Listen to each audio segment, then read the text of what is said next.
Hi there, what's up? In this video, I'll give you a quick guide on how you can use QuickBooks Time Tracking. So before you do all these steps, you have to make sure first that you've already logged into your account and that you're using um, a plan and the correct plan that actually has this feature.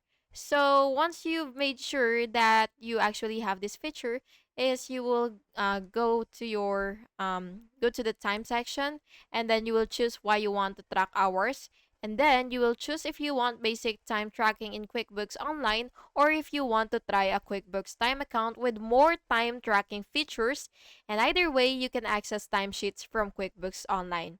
Then you will select start or edit from the setup tasks and complete them.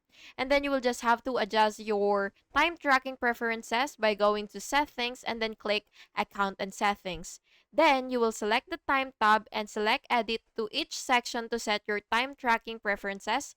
For time tracking, you will add the first day of work week, and this will affect how employees and contractors view weekly timesheets. For timesheets field, you will review these settings and clear or update anything you don't need. Customer, it will let you track profitability by customer, and if this field doesn't apply to your employees, you can leave it blank on their timesheet. For billable and rate per hour, it lets you choose whether a timesheet is billable so you can invoice for time. Add the billable rate amount.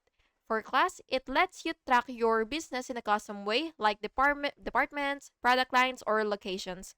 And for services, use service items to see which of your services are most profitable.